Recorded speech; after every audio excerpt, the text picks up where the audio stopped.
अमावस्या की कथा। अमावस्या वाले दिन स्नान, दान, व्रत और पूजा पाठ करने का पुण्य लाभ मिलता है। पूजा के समय अमावस्या की व्रत कथा भी सुनने का विधान है। इससे अखंड सौभाग्य की प्राप्ति होती है और सुखों की प्राप्ति होती है। चलिए शुरू करते हैं अमावस्या की व्रत कथा। एक नगर में गरीब ब्राह्मण परिवार रहता था। उनके घर एक बेटी थी जो बहुत ही सुंदर थी, लेकिन उसका विवाह नहीं हो रहा था। एक दिन एक साधु उसके घर आए। उस लड़की की सेवा से प्रसन्न हुए और उसका हाथ देखा। उन्होंने बताया कि उसके हाथ में विवाह रेखा नहीं है। साधु ने बताया कि एक गांव में सोना धोबन रहती है। यदि वह कन्या उसकी सेवा करे और वह इसके विवाह के समय अपनी मांग का सिंदूर से बेटी को लगा दे तो इसका वैधव्य योग दूर हो जाएगा। तो ब्राह्मण पिता ने बेटी को उस धोबन की सेवा करने को कहा।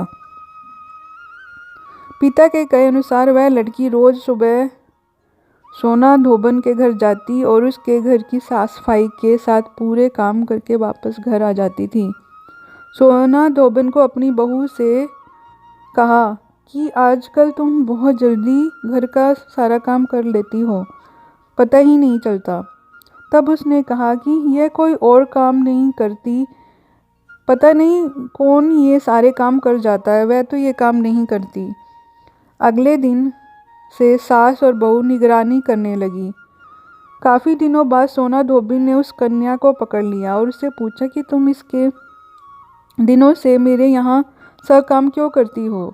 उसने सोना धोबिन को सारी बात बताई और सोना धोबिन तैयार हो गई। उसने जैसे ही उस कन्या की मांग में अपना सिंदूर लगाया, वैसे ही उसकी पति की मृत्यु हो गई। वह काफ़ी दिनों तक बीमार था। ब्राह्मण परिवार के घर से लौटते समय सोना धोबन ने रास्ते में पीपल के पेड़ को 108 ईंट के टुकड़ों की भंवरी दी और 108 बार परिक्रमा की। उसके बाद पानी पिया और उस दिन वह सुबह से निराहार बिना जल पिए थी। पीपल की परिक्रमा करते ही उसका पति जीवित हो गया और उस दिन अमावस्या थी। जो महिला अमावस के दिन भंवरी देने की परंपरा का पालन करती है और उसे हर अमावस को भंवरी देती है, उसके सुख और सौभाग्य में वृद्धि होती है। ये सोमवती अमावस से भी शुरू किया जाता है। कई बार सोमवती अमावस वाले दिन भी शुरू करते हैं भंवरी देने का।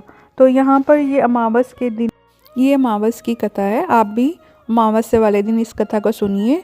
आप सिर्फ इसे सुनोगे, उससे भी आपको बहुत पुण्य मिलेगा।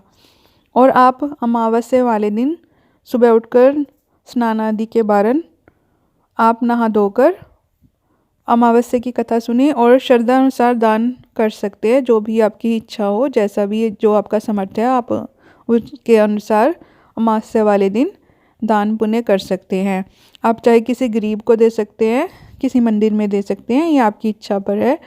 आप पीपल की पेड़ की भी सेवा कर सकते हैं। इस दिन अमावस्या वाले दिन विशेष पुण्य प्राप्त होता है। तो ये अमावस वाले दिन जो भी हम दान पुण्य करते हैं, कथा सुनते हैं, उसका बहुत पुण्य मिलता है। और इस दिन भगवान शिव और माँ पार्वती की भी पूजा की जाती है, क्योंकि अमावस्या के दिन भगवान शिव और पार्वती का पूजा करने का विशेष महत्व है और उनका अच्छा फल मिलता है। जो भी लोग भगवान शिव और माँ पार्वती की पूजा करते हैं अमावस्या वाले दिन और उनके पूजा पाठ करते हैं अपनी श्रद्धा के अनुसार। प्लीज़ मेरे चैनल को लाइक, शेयर, सब्सक्राइब कीजिए। Thank you.